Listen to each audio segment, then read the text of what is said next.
Welcome back, dear viewers, for the 13th installment of Twilight Abridged. Just so you know, this chapter is going to be covered a bit shorter than the rest because it has more purple than a Barney convention. The chapter begins with Edward being revealed to be the bastard child of a disco ball and a very flaming drag queen. After all, no guy that doesn't dress in drag and isn't gayer than gay shouldn't be described with words such as scintillating, incandescent, or allusions to sparkling diamonds. I've hinted at it before, but Edward is quite literally a fairy, in more than one way. I mean, he's so much of a fairy that Tinker Bell looks like Sauron and Chris Crocker looks like Marilyn Manson when compared with Edward. Edward and Bella spend practically the entire time fawning over each other, except for when Edward showed off his Gary Stu powers by smashing a tree branch, which momentarily made Bella afraid, but being the utter fucktard she is, she quickly gets over it. And again, Edward mentions about how it's not in her best interest for her to be with him, but the bastard continues to be with her anyway, which, above all else, illustrates that he doesn't have her best interests in mind. Ever.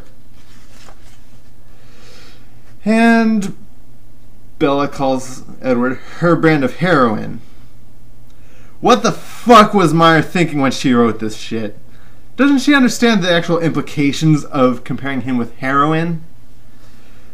No, and at this point, Edward claims that, in his time of being a vampire, which is over a good 100 years or so, give or take, he's never encountered anyone whose blood is as appealing as Bella's.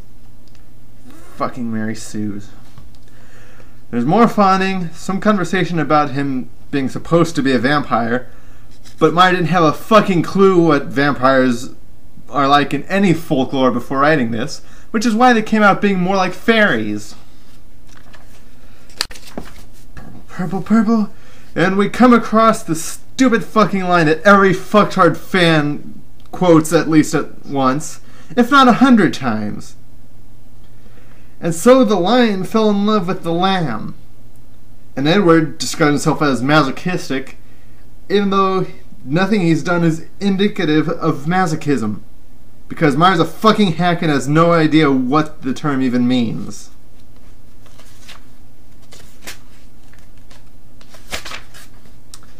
There's more fawning, and he carries her all the way back to the truck in only a few minutes, despite it having been hours of hiking. Then Meyer describes the kiss that they have in a way that does not in any way describe what a real kiss is like, which will, and probably has, caused her readers to have unrealistic expectations, which will only lead to their being very disappointed. Edward has the audacity to say that Bella is intoxicated by his presence, and because Meyer's a fucktard, just like the retards among her fan base, Bella does not disagree. And there you have it. A chapter that covers the only scene this entire series was based upon. Thank you for joining me for another installment of Twilight Abridged, brought to you by the good folks at TwilightSucks.com. Twilight sucks because if Dracula, a vicious and legendary creature of the night, discovered that he sparkles in the sun, well, he'd kill himself in order to escape the shame. And yes, I did that all in one take. So fuck you, Meyer.